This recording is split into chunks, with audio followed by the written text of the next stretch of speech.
Momen itu jarang sekali tuan rumah mendapatkan kartu merah ya.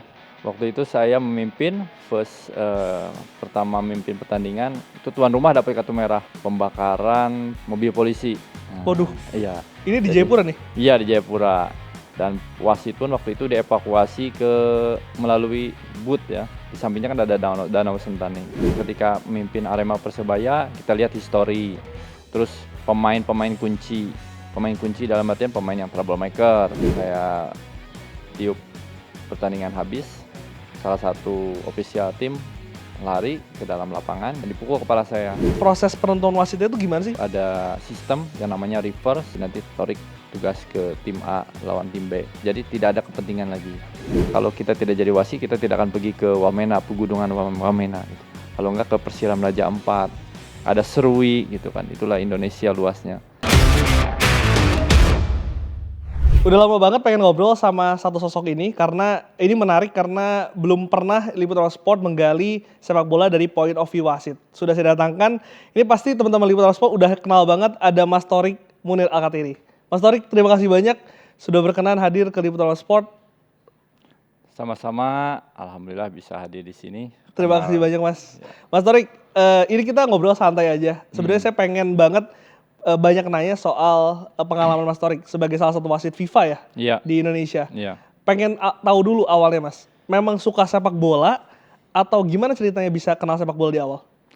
Dari awal memang ketika masih remaja saya memang senang sepak bola, sempat menimba ilmu juga sebagai pemain sepak bola dari mulai SD sampai SMA.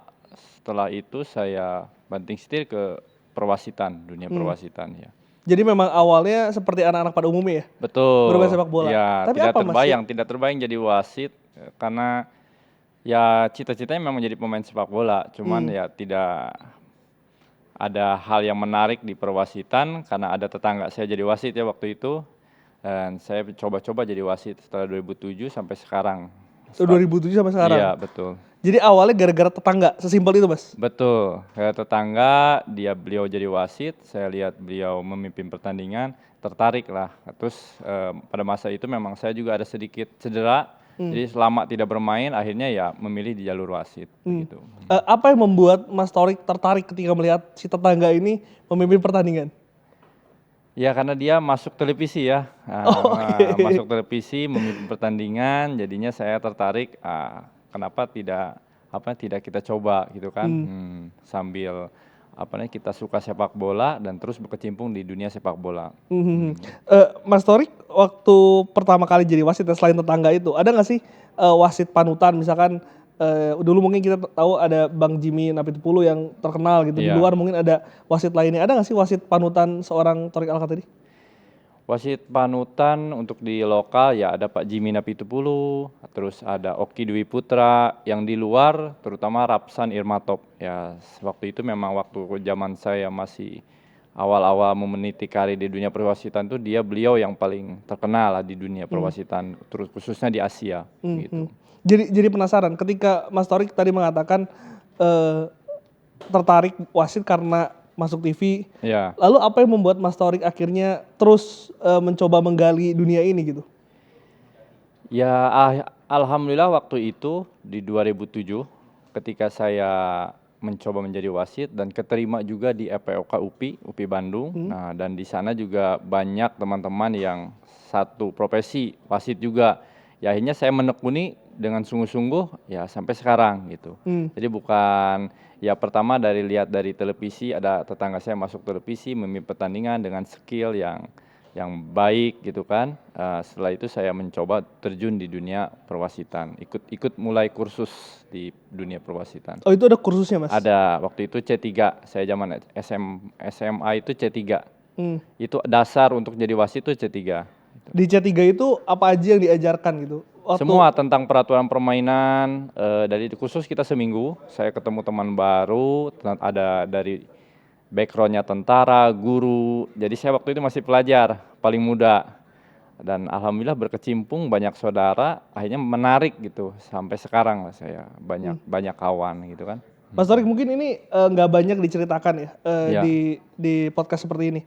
Tolong jelaskan dong Mas prosesnya dari awal ketika Mas tadi ngambil C3. C3 sampai akhirnya menjadi seorang wasit profesional tuh prosesnya gimana sih? Prosesnya waktu itu ya sebelum C3 ini saya ikut latihan dulu dunia perwasitan di Kabupaten Purwakarta, dan setelah ada kesempatan untuk kursus di C3, saya ikut daftar di Sukabumi. Setelah 1 tahun baru saya daftar lagi C2 di 2008. Setelah itu 2009 saya kursus lagi C1. C1 itu nasional. Jadi C3 itu dia hanya memimpin di Kabupaten Purwakarta. Regional. Ya, regional Purwakarta, hanya khusus di Purwakarta. Untuk C2 itu dia Provinsi Jawa Barat. Jadi contohnya Purwakarta melawan Bogor begitu. Untuk C1 saya bisa tugas di nasional, tapi nasionalnya pun tingkat-tingkat yang dasar seperti Suratin. Nah, kalau sekarang EPA begitu. Oh, artinya C3, C2, C1 itu semua yang mengeluarkannya PSSI? Betul. Federasi? Federasi mengeluarkan. Nah, ketika Mas Torik bisa memimpin Liga 1, Iya. itu apa itu prosesnya setelah C1 tadi? Dari C1 itu kita seperti pilot, kita harus ada jam terbang. Oke. Nah, jam terbang nanti ada recruiting daripada PSSI melihat bahwa skillnya sudah cukup untuk mumpuni di Liga 1, baru kita ditarik ke Liga 1. Kita dari bawah kan, dari divisi dulu, divisi 3, divisi 2, divisi 1, Liga 2, Liga ISL dulu ya, zaman ISL. Ya. Oh, artinya sama kayak pelatih berarti Mas ya? Sama. Ada tingkatan-tingkatan.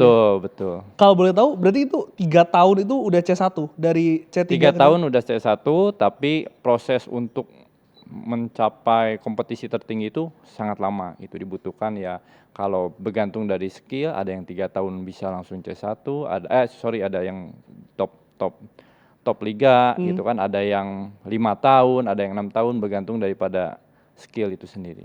Skillnya apa sih Mas kalau wasit dilihatnya? Decision makingnya atau apa? Ya, bagaimana kita memanage sebuah pertandingan, player, ya terutama law of the game dan fisik juga. Jadi beberapa faktor yang memang Iya, dilihat. betul. Mas Torik, itu kan kalau kita ngomongin Liga 1. Gimana kalau FIFA Mas? Kalau FIFA, saya tidak terpikir untuk waktu itu untuk menjadi sebuah wasit, untuk menjadi wasit FIFA. Waktu itu ya hanya bertugas di ISL, fokus bertugas, usianya masih 23 tahun. Dan 2014 zaman komitenya Pak Jimmy, dia memasukkan saya sebagai wasit FIFA, kandidat wasit FIFA waktu itu. Ya. Nah, setelah dimasukkan ada pelatihan lagi kah Ada, atau pemilihan lagi atau seperti apa? Jadi setelah PSSI mengajukan nama saya, waktu itu saya langsung kursus di Brunei Darussalam, region ASEAN. Ada beberapa negara seperti Singapura, Malaysia, dan itu didatangkan instrukturnya dari FIFA. Dan setelah itu ya baru saya mendapatkan license FIFA tersebut. Mas, satu pertanyaan yang bikin saya penasaran lagi. Iya. Wasit kan tuh ada wasit garis, ada wasit utama, ada wasit 4 yang jadi di pinggir lapang. Itu memang satu wasit ini atau satu sosok ini bisa menguasai semuanya atau memang udah ada penjurusan tuh? Sudah ada penjurusan. Sudah Dari penjurusan? mulai C1 itu kita sudah fokus mau ke mana, bakat kita di mana gitu kan. Ya, jadi ada asisten wasit dan wasit. Kalau vote official ini dia pasti dari wasit gitu. Jadi hanya wasit dan asisten wasit. Dan Mas Torik milihnya wasit Di utama? ya wasit utama. Kenapa Mas? Ya senang jadi wasit utama gitu Mas. Gitu. Maksudnya kasih gambaran apa bedanya gitu? Apa yang membedakan? Bedanya ya kalau untuk asisten itu dia kan lari 50 meter. Dia hanya fokus kepada judgement. Nomor 1 tugasnya adalah membantu wasit. Yang kedua antara offset dan tidak offset gitu. Jadi memutuskan offset. Nah, kalau wasit ini kan dia sebagai leader di lapangan, dia lari pun seluruh lapangan dia bisa kuasai gitu. Oh, itu tugasnya kayak sama-sama berat juga ya? Betul. Karena lihat offside itu kan itu bisa menentukan gol atau tidak, pelanggaran atau tidak, itu kan wasit garis Mas. Iya, jadi tidak mudah juga menjadi asisten wasit Mas gitu ya. Jadi asisten wasit pun kita harus fokus, tidak boleh melamun sedikit pun karena kita harus mengikuti pemain kedua terakhir. Jadi ketika pemainan di sebelah sana, walaupun kita di sini santai, kan setengah lapangan kita lari asisten wasit. Tapi kita harus mengikuti pemain kedua terakhir. Tidak boleh kita terlewat 1 meter pun. Jadi terus kita ikuti. Jadi kita sebagai pemain kedua terakhir gitu. Jadi fokus itu Iya, penting. penting. Iya. Apalagi itu di belakangnya penonton semua. Betul. Itu yang paling dekat dengan penonton kan wasit Iya, garis ya. asisten ya. Jadi asisten tekanan wasit. itu juga pasti akan lebih sedikit tinggi. Iya. Apalagi di belakangnya tuh pelatih, bench pemain gitu. Ya. Tapi Mas Torik berarti sama sekali nggak pernah jadi wasit garis itu. Pernah. Oh, pernah? Waktu zaman saya masih C3, C2, itu kan masih di rolling. Nah, di mana bakatnya. Jadi waktu itu saya masih mencoba untuk jadi asisten wasit gitu. Pernah juga. Oke. Mas Torik, penasaran pertama kali debut sebagai wasit profesional di Liga 1. Iya. Kapan dan di mana? Waktu ISL di 2012 antara Persegres Gresik United melawan Persidapon Daponsoro.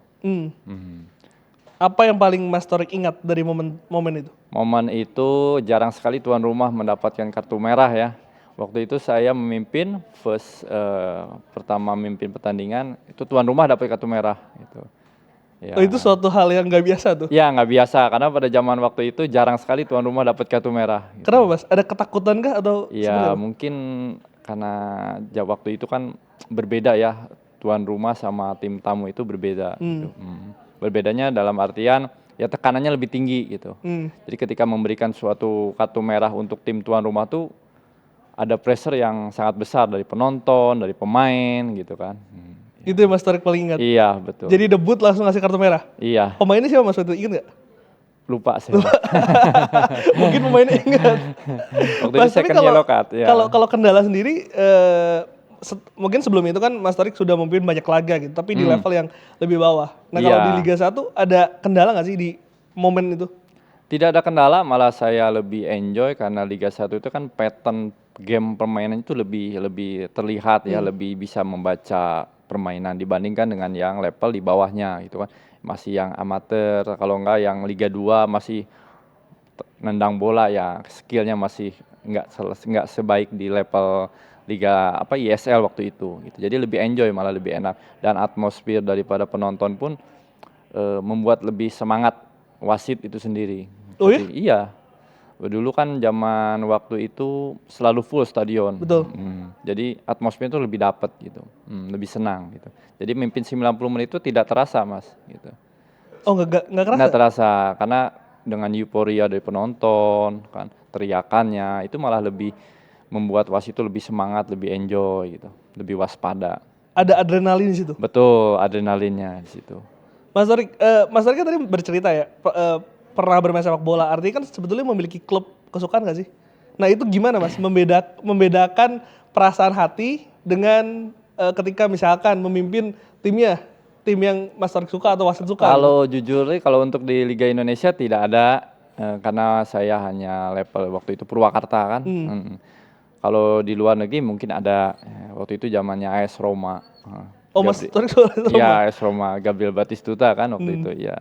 Oh tapi kalau di lokal nggak ada Di tuh? lokal nggak ada, karena saya waktu itu udah 18 tahun sudah fokus di wasit, jadi tidak ada.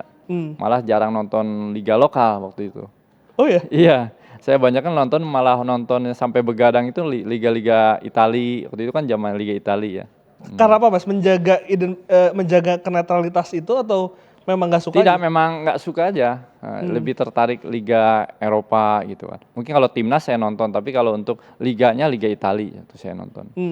Oke. Kalau tadi debut, gimana kalau pertandingan paling berkesan menurut Mas Torik? Apa pertandingan yang Mas Torik paling ingat sepanjang karir sebagai wasit di Liga 1? Pada tahun itu juga ketika Arema Persipura. Waktu itu saya memberikan terlalu banyak kartu mungkin ya dipikirnya, dan salah satu tim itu mogok bermain sampai 5 menit, dan saya berpikir di tengah lapangan, wah ini mungkin menjadi akhir dari karir wasit saya begitu ya, karena mogok bermain Mas. Menit 60-an dia mogok bermain tim tersebut, akhirnya dengan lobby bisa dilanjutkan, dan pertandingan alhamdulillah berjalan 90 menit selesai gitu.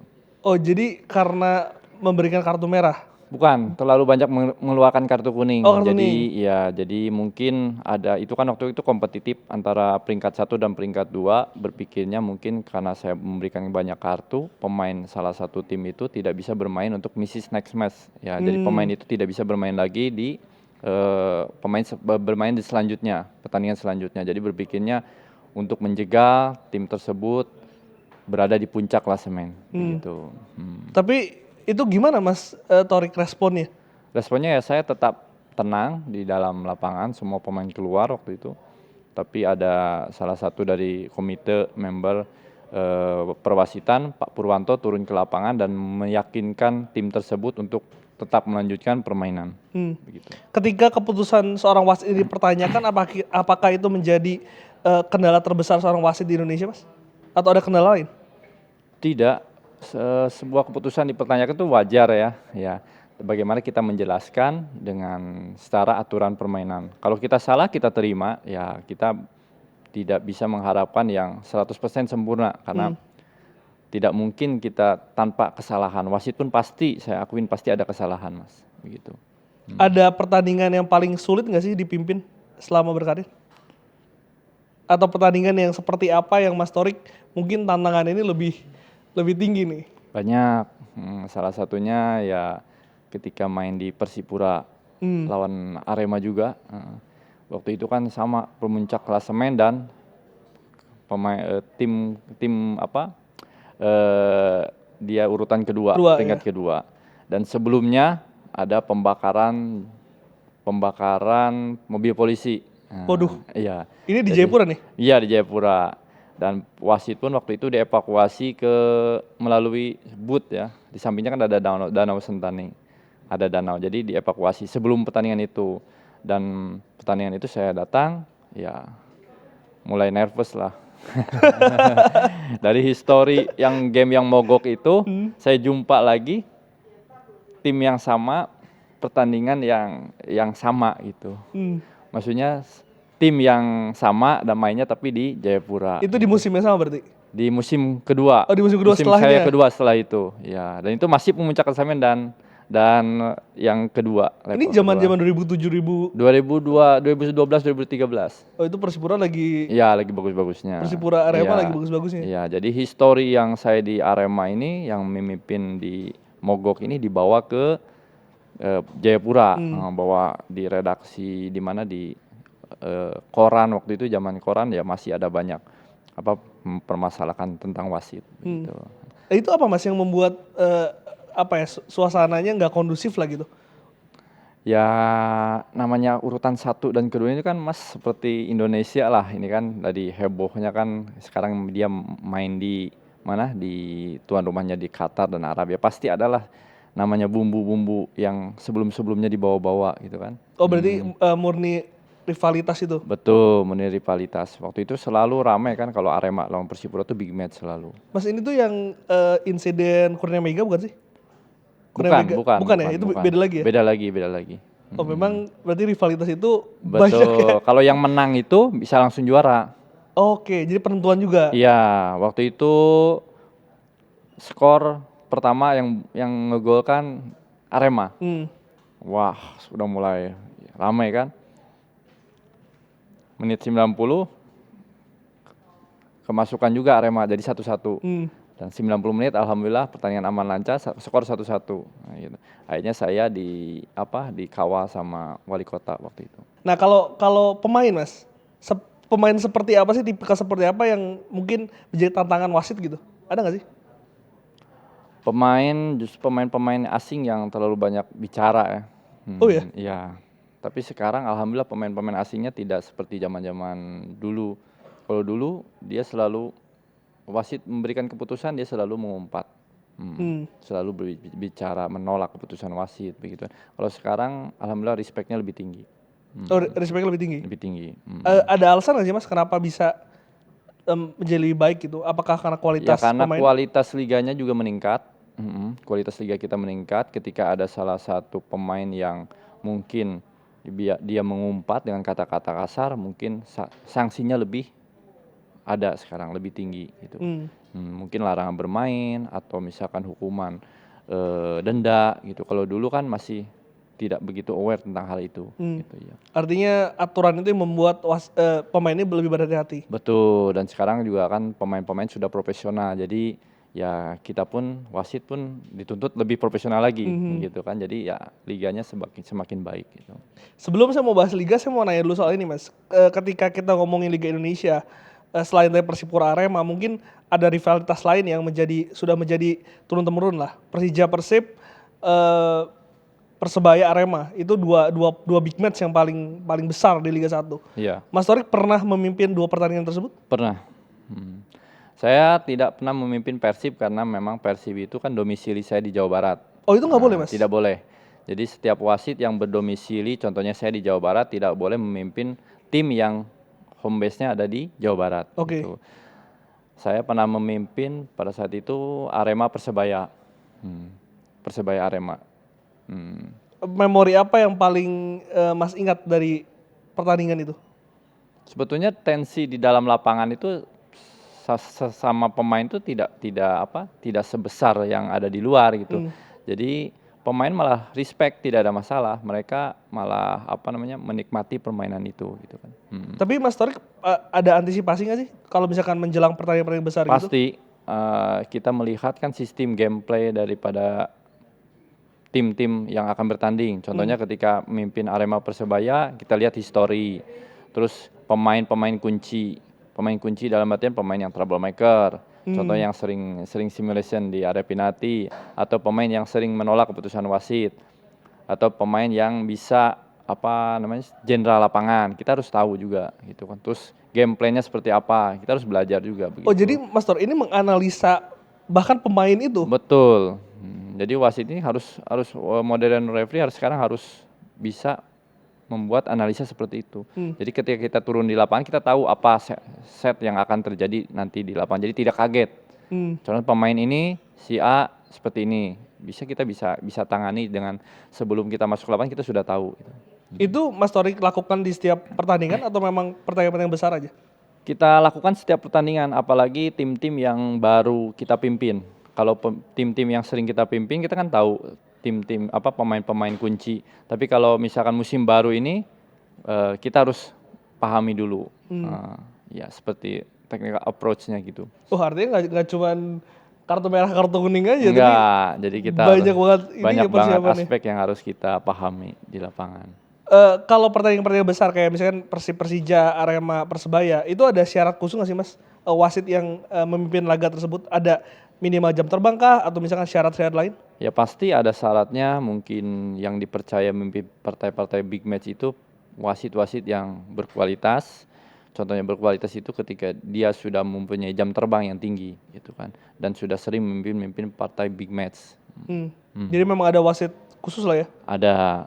Untuk wasit sendiri itu menjadi kebanggaan nggak sih? Maksudnya prestige tersendiri bisa memimpin laga besar big match? Pasti Mas. Ya, ketika kita dipercaya untuk memimpin suatu partai big match itu kita merasa ya ini semangat gitu ya, merasa ini adalah challenge buat kita gitu kan. Karena kita dipercaya untuk memimpin pertandingan besar gitu. Gimana soal tekanan Mas? Karena kan kalau kita ngomongin laga big match ini kan supporter ini pasti memiliki pengaruh yang besar di lapangan lah gitu. Entah itu tekanan, teriakan, bahkan mungkin hinaan gitu Mas. Merasakan hal itu nggak? Justru dengan adanya tekanan seperti itu, adrenalin itu kan yang saya tadi bilang, adrenalin itu lebih tinggi dan kita lebih enjoy dan lebih waspada Mas. Kita tidak merasakan itu sebagai tekanan karena wasit sudah terbiasa dengan hal-hal seperti itu.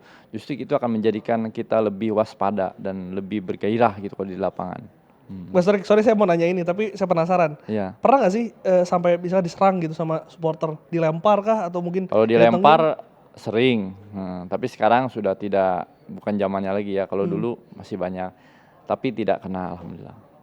Kalau didatengin gitu mau dipukul atau gimana? Kalau Pernah nggak sih, Mas? dipukul pernah sekali. Dipukul pernah sekali? Gimana ceritanya Mas?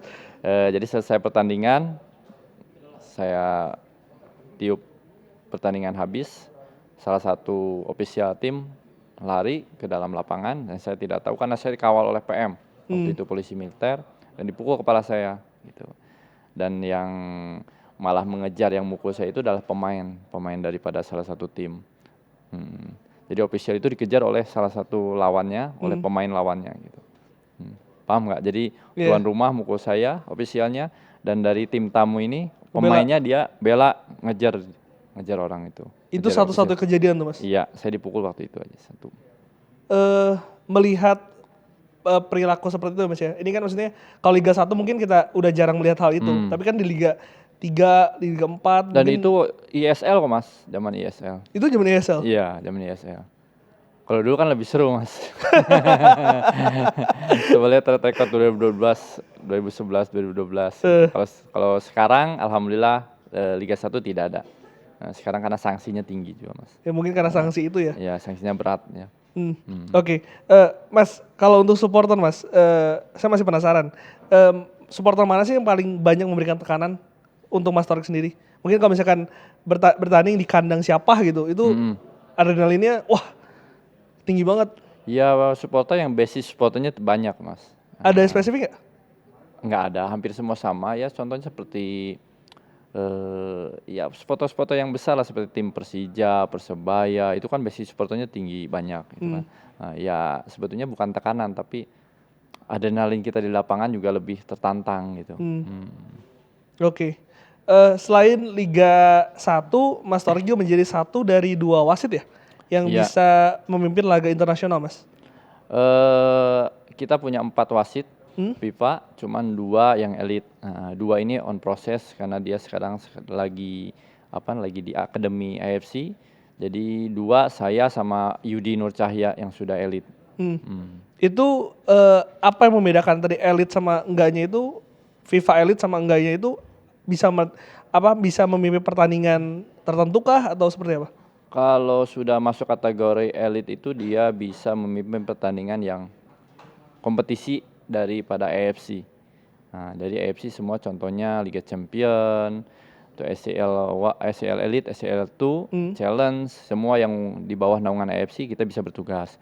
Kalau yang tidak elit hanya FIFA saja, jadi dia hanya bisa region ASEAN aja. Oh, ASEAN aja. ASEAN aja, tapi itu pun kelompok umur. Jadi mungkin friendly match bisa. Oh, artinya kalau elit itu lebih cakupannya lebih luas lah ya. Iya, betul. Dan pertandingan lebih bergengsi. Iya, betul. Ada kesan nggak Mas yang paling Mas ingat gitu? Kalau tadi kan Liga 1. Iya. Nah, ini kalau di Asia atau mungkin di dunia gitu. Kesannya sebetulnya kalau untuk tantangan lebih berat di lokal ya Mas. Nah, kalau di ASEAN itu tidak seperti pertandingan di lokal. Apa yang membedakan Mas? Membedakan ya mungkin profesional dari pemainnya itu sendiri. Mungkin setiap kita mengambil keputusan mereka akan terima dengan baik gitu. Tidak seperti responnya di lokal gitu. Artinya lebih dewasa mungkin ya? Betul, lebih dewasa. Karena mungkin ini kan dia membawa nama negara atau membawa nama klub di kancah internasional, jadi dia lebih respect terhadap wasit. Lebih mudah juga artinya? Lebih mudah. Berarti level bawa wasit di Liga 1 itu lebih sulit? Berat, lebih sulit. Nah, dan kalau di compare pun liga-liga Asia pun ya Liga 1 pun termasuk salah satu yang sulit juga untuk seorang wasit. Gitu. Karena kegilaan supporter itu mungkin ya Mas? Betul, kepanatisme supporter, terus pemainnya, termasuk cepat juga permainan Liga 1 kan termasuk permainan yang sangat cepat gitu ya. Dibandingkan compare Liga Malaysia, Liga Singapura gitu. Itu yang membuat Liga 1 ini lebih berkesan. Betul. Dan kita kan sudah lihat juga banyak wasit-wasit asing datang ke Indonesia dan mereka pun bilang seperti itu. Liga kita ini bagus gitu kan. Ya secara lebih Kompetitif menarik juga. lah ya. Betul.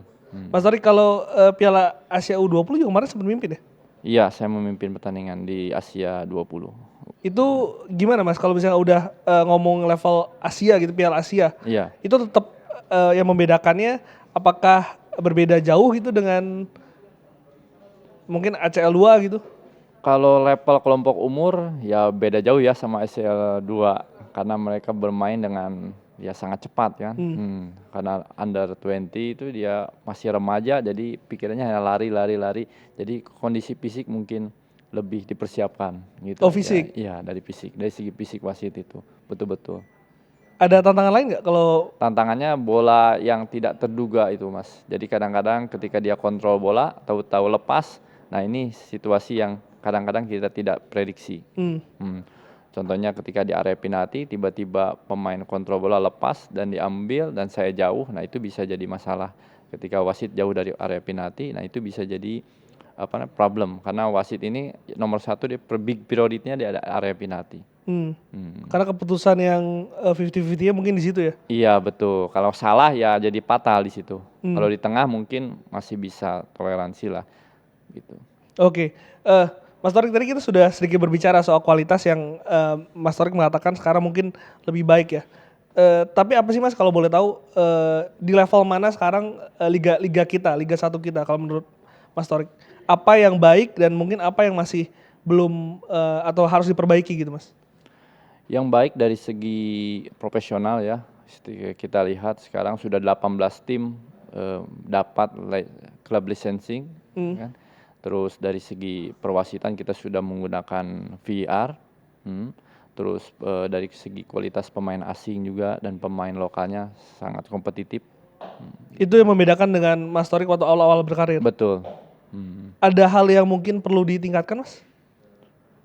Perlu ditingkatkan ya menurut saya tahap ini ya sudah paling bagus, paling top. Ya mungkin dari segi dari nanti saya tidak paham sampai situ untuk tingkatan liga, menurut saya paling bagus.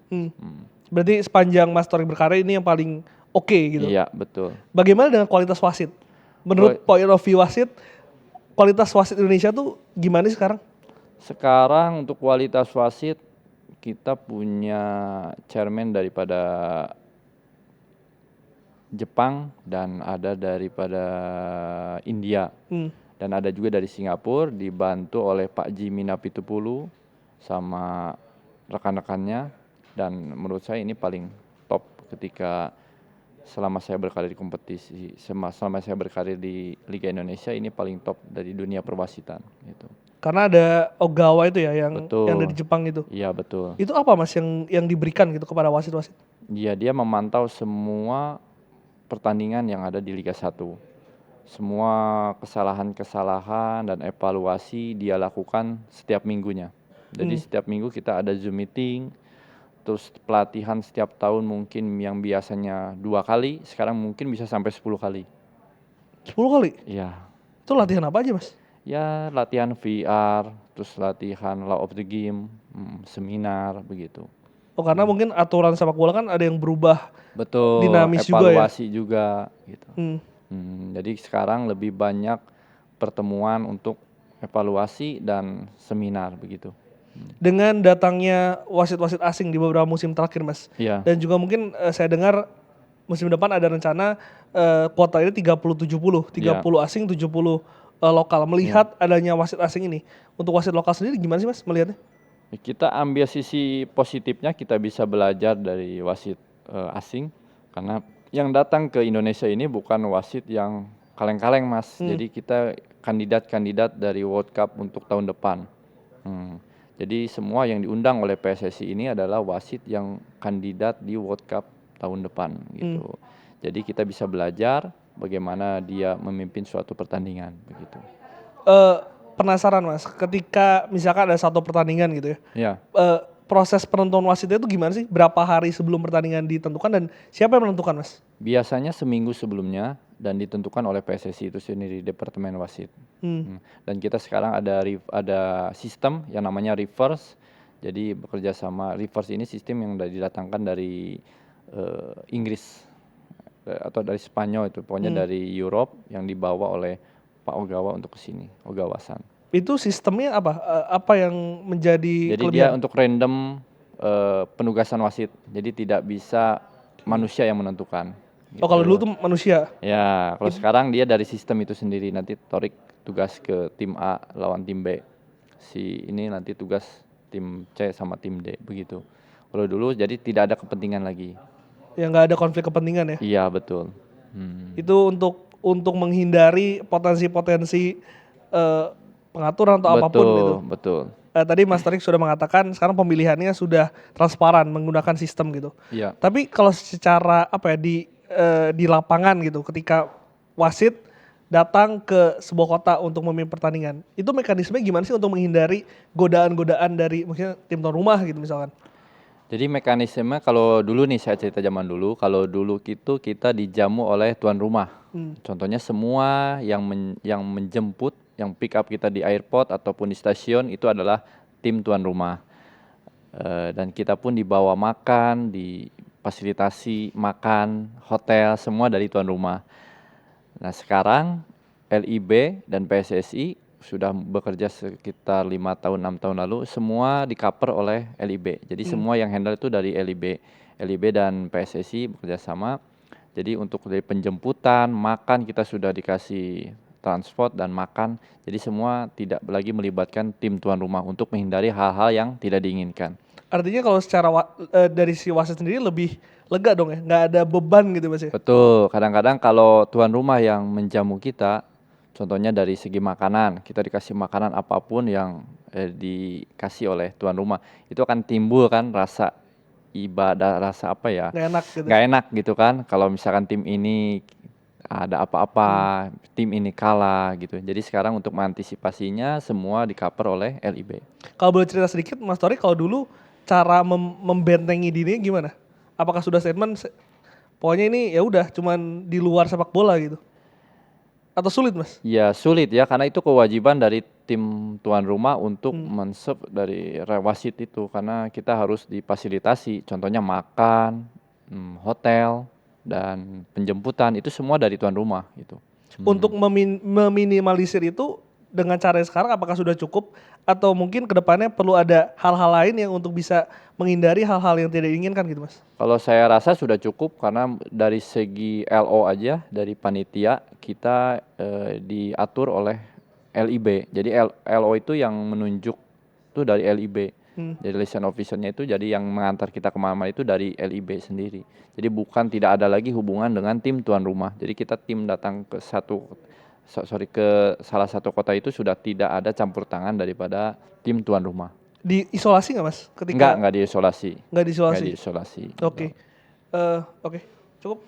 Ya. Thank you Mas Torik. Ya, sama-sama, Mas. Oke, kalau di dalam pertandingan Mas, pengen tahu juga ketika ya wasit kan manusia ya Mas ya, pasti ada salahnya gitu. Itu memang keputusannya mutlak bisa diubah atau gimana sih Mas ketika pertandingan? Kalau keputusan yang tidak bisa diubah, ya tadi yang ini berkaitan dengan VR ya. Yang bisa diubah itu kan kartu merah, penalti, goal or no goal, terus di dalam atau di luar. Yang lainnya walaupun kita salah ya tetap sudah diberhentikan, tidak bisa diubah. Kecuali itu berkaitan dengan penalti, kartu merah, begitu. Kecuali yang bisa dicek oleh VAR. Betul. Nah itu ketika setelah pertandingan apakah ada evaluasi rutin atau? Pasti ada evaluasi rutin. Yang tadi saya katakan itu setiap minggunya kita akan dievaluasi oleh Mr. Ogawa dari Departemen Wasit dan Mr. Pratap sama Pak Jimmy. Setiap minggunya kita akan mengadakan Zoom meeting. Apa kesalahan-kesalahan yang kita perbuat di week sebelumnya begitu. Oh artinya misalkan pertandingan ini Mas Torik salah ngasih free kick misalkan atau salah ngasih kartu gitu. Itu dievaluasi langsung sama Pak Ogawa. Langsung, betul. Itu feedback itu sangat penting ya Mas ya? Maksudnya sangat penting karena kita kan bisa belajar dari kesalahan itu gitu kan. Nah, kalau wasit salah ngambil keputusan, udah dievaluasi, ada hukuman? Kalau tingkatan kesalahannya ya bisa diperbaiki, yang tidak terlalu besar tidak ada hukuman, Mas. Karena kalau keputusan yang salah yang besar itu pasti dikoreksi oleh VR gitu. Oke. Ya, jadi untuk hal-hal yang kecil, contohnya movement dari positioning dari pergerakan kita sebagai wasit itu dikoreksi. Nah, itu bukan hal-hal yang besar. Contohnya ketika kita memberikan free kick di tengah harusnya tidak free kick jadi free kick, itu kan bukan isu. Nah, hanya foul yang kecil-kecil saja. Ya. Mas ini kan kalau udah ada VAR ya? Iya. Pengen tahu dong cerita dulu ketika belum ada teknologi ini, berarti itu berat banget dong? Berat banget, sangat berat. Gitu. Jadi ketika dulu ya harus kita yang menentukan 100% kita dan dibantu oleh dua asisten dan 1 fotoofisial. Pernah ada keputusan yang Mas Torik, wah salah nih? Pernah, saya pernah. Ada yang paling inget nggak Mas? Kalau boleh ceritain satu gitu. Paling ingat saya memberikan suatu penalti dan ternyata memang tidak kena, tidak penalti harusnya. Hmm. Gitu. Dan itu disadari ketika evaluasi itu. Setelah melihat tayangan ulang, Baru wah, baru itu bukan penalti. berarti VAR ini sangat-sangat membantu ya Mas ya? Sangat membantu ya karena untuk meminimalisir kesalahan kita. Kalau tim sendiri Mas, ketika tim ini merasa mungkin keberatan dengan keputusan wasit, apalagi sebelum ada VAR, Ya, itu prosedurnya gimana sih Mas? Apakah bisa protes dan mungkin protes itu sampai mana sih bisa ditindaklanjutinya gitu? ya tim itu pasti kalau merasa keputusan wasit yang sangat besar ya, contohnya ketika ada penalti atau kartu merah, pasti dia akan protes kepada LIB dan itu tidak akan merubah hasil juga karena sudah terjadi. Gitu. Tapi apa dampaknya? Mungkin apakah wasit ini mungkin tidak bisa memimpin pertandingan atau apa, itu ada nggak sih? Itu akan dihukum dan dievaluasi oleh Departemen Wasit. Waktu itu saya pun pernah kena 2 pekan tidak bertugas. 2 pekan tidak bertugas. Iya, dan ada yang 1 bulan, ada yang 2 bulan malah waktu itu ya. Tapi itu Atau nggak mungkin diumumin ya Mas ya? Maksudnya karena tidak perlu diumumkan ya, karena memang itu pasti kinerja itu tidak perlu diumumkan karena untuk menjaga menjaga kepercayaan daripada tim-tim tersebut.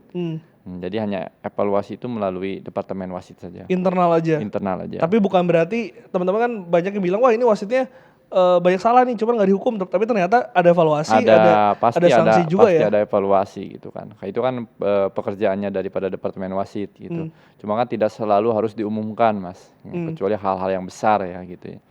Mas Torik, tadi kan kita sempat bahas soal VAR ya. Ini kan Ya. teknologi baru dan kita juga tadi sempat ngomong sepak bola ini dinamis, selalu berubah. Kalau Mas Torik sendiri melihat teknologi ini ketika belajar nih Mas, gimana sih melihat VAR ini bekerja gitu? VR sebetulnya ketika saya pertama awal bekerja dengan VR dan belajar, intinya satu, kembali lagi kepada manusia itu sendiri. Jadi VR ini kan kita kesempatan kedua untuk kita melihat suatu kejadian. Tapi ketika kita aplikasi law of the game-nya lemah, kadang-kadang kita bisa salah juga. Bisa salah juga. Bisa salah juga. Apa tuh paling rentan ketika kesalahan Ya, menggunakan VR? contoh nih, ketika kita menentukan suatu handball. Handball ini kan kompleks ya, sangat luas. Jadi pemahaman daripada wasit itu sendiri harus sama gitu. Jangan contohnya wasit A dan wasit B ini berbeda. Ketika wasit A-nya sebagai VR dia menganggap bahwa itu handball, dipanggil lah wasit B ini. Ketika dia bilang tidak handball, nah ini kan tidak akan sinkron. Nah, jadi kembali lagi kepada manusianya itu, bagaimana manusia itu sama satu persepsi. Gitu. Ketika kejadian itu terjadi, yang memutuskan tetap wasit utama. Wasit utama tetap yang memberikan keputusan karena wasit utama punya hak untuk menentukan keputusan akhir. Jadi VR ini hanya membantu untuk memberikan kesempatan kedua kepada wasit supaya kejadian tersebut dilihat kembali, dipanggil begitu. Ketika di awal kan Mas Torik tadi mengatakan kalau wasit itu kan ada wasit utama, wasit garis, dan sekarang ada wasit VAR. Ya. Itu wasit VAR itu memang tersendiri atau memang Mas Torik mungkin bisa jadi wasit VAR? Kita kalau untuk wasit VR rata-rata semua dari kalangan wasit, Mas, bukan dari asisten wasit. Nah, jadi saya tahun ini lebih banyak bertugas di VR. Nah, cuman jadi wasit cuma 9 kali begitu karena sekarang tahun ini masih kita kekurangan untuk sebagai wasit VR. Jadi sangat sibuk untuk di VR begitu. Gimana Mas kalau melihat pertandingan di VAR itu dipantengin terus 90 menit? 90 menit dipantengin terus, tapi kalau yang kita sudah tahu tekniknya tidak perlu, ya santai lah, enjoy karena kita mengecek hal-hal yang perlu yang sesuai dengan protokol. Contohnya tadi ya seperti kartu merah, kartu penalti gitu. Dan itu ketika tadi ada 4 faktor ya, kartu merah, penalti, goal on no goal on goal, ya mistaken identity. Nah itu ada masa expired nggak? Maksudnya ketika itu terjadi berapa menit, setelah berapa menit nggak bisa di sebelum review? bola itu di restart lagi.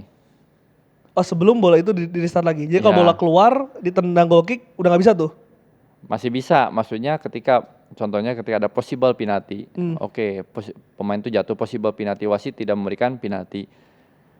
Oke, bola main terus. Saya checking nih.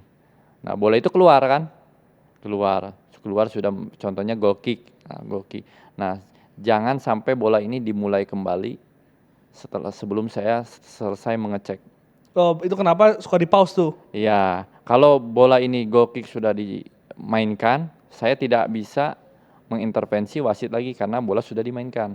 Oke. Nah, jadi wasit ini akan menunggu konfirmasi daripada VR. Contohnya tunggu dulu. Oke, VR, saya bisa mulakan lagi. Kalau misalkan kata VR, oke, main terus, berarti tidak ada apa-apa. Tapi ketika tunggu, saya masih cek, berarti masih dicek yang possible penalti tadi. Jadi kalau sudah dimainkan tidak boleh dipanggil lagi, walaupun itu penalti jelas. Gimana kalau momennya itu udah misalkan injury time, udah mau beres dan wasit udah keburu peluit panjang gitu. Kita tunggu semua pemain itu di lapangan. Tapi udah priwit nih. Nggak apa-apa. Contohnya ketika ada penalti, possible penalti, wasit keburu niup, lupa dia untuk mendelay. Biasanya memang protokolnya seorang wasit ketika mau menghabiskan, contohnya babak kedua itu dia harus mendengar aba-aba daripada VR. Tapi bisa juga ketika wasit itu lupa, tiup habis. Setelah habis, tunggu, saya masih cek. Disuruh tunggu dulu nih semua pemain. Jangan dulu keluar. Oke, misalkan ada penalti, menurut saya ini possible penalti, dipanggil. Penalti dilaksanakan, misalkan tidak masuk, selesaikan permainan. Gitu. Oh, jadi bisa ya Mas itu ya? Bisa. Asal masih stay di lapangan. Satu lagi pertanyaan soal VR. Ini saya penasaran juga. Tadi kan ada 4 momen ya yang bisa direview. Itu setiap momen akan disuggest untuk direview oleh wasit VAR kepada wasit utama, atau seperti apa mekanismenya? Karena ada beberapa mungkin ya, saya pernah nonton kejadian, wah ini 50-50 nih. Cuman kenapa nggak ada review dari wasit tengah gitu Mas? Kalau menurut VR-nya itu sudah, keputusan wasitnya itu sudah betul, jadi tidak perlu dipanggil. Buat apa dipanggil? Begitu. Jadi wasit VR akan memanggil apa yang wasit itu salah di lapangan. Contohnya keputusan itu salah, obvious, di situ kan obvious error kan. Jadi jelas yang keputusan yang sangat error baru harus dipanggil. Tapi kalau tidak error wasit itu keputusannya betul tidak perlu dipanggil gitu. Oh, artinya ketika ada kejadian 50-50 dan tidak ada review, wasit tengah dan juga wasit VAR ini sepakat kalau itu tidak ada foul. Betul. Jadi keputusan wasit di lapangan itu betul berarti. Oke. Iya. Jadi tidak serta-merta harus dipanggil lagi. Kalau bayangkan kalau misalkan dipanggil terus berapa lama waktu yang terbuang. Iya betul. Ya. Tapi berarti artinya itu ngomong terus di Iya, kita kan berbicara selalu on time itu kan, real time. Jadi setiap keputusannya oke, check complete, you can restart. Oke, check complete, you can restart. Jadi sudah ada aba-aba dari wasit VR bahwa keputusan itu betul gitu. Wah, artinya ini benar-benar dinamis banget ya, benar-benar teknologi ini membantu, karena dulu kan mungkin harus teriak-teriak karena nggak pakai alat komunikasi juga kan? Betul, nggak pakai alat komunikasi. Kita baru pakai alat komunikasi ini 3-4 tahun yang lalu. 3-4 tahun yang lalu. Iya. Luar biasa. Dulu masih manual. Sepanjang karir Mas Torik yang udah mau 20 tahun berarti ya? Iya. Dari 1 sampai 10, sesulit apa sih menjadi wasit di Indonesia? Sulitnya ketika ya sesulit apa? Kalau saya sudah dari 10 tahun itu saya rasa tidak ada yang sulit, Mas. Ya, saya akan menikmati setiap pertandingan yang ada yang saya pimpin gitu. Tapi ketika kesulitan itu datang mungkin daripada segi fisik. Contohnya kelelahan, karena kan Indonesia ini luas. Jadi contohnya saya harus berangkat dari satu kota ke kota yang lain. Kalau dulu kan ada Wamena, Persiram Raja Ampat.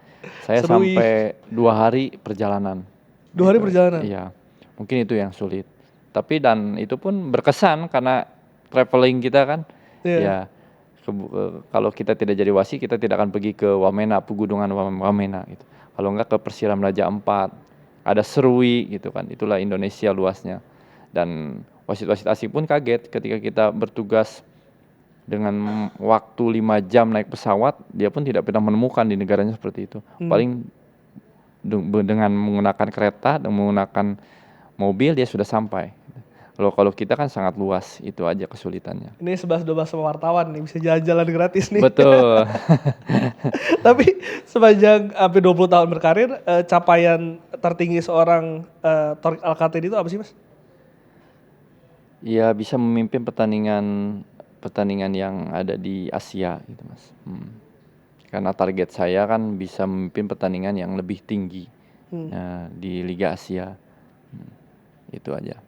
Seperti World Cup Qualifier, contohnya Liga Champion 2 gitu. Piala Asia Under 20 yang kemarin World Cup gitu kan. Masih ada yang masih ngeganjel, ada target yang mungkin? Pastilah, pasti karena masih banyak yang harus dicapai, contohnya seperti Piala Asia, mungkin insya Allah 2027 ya.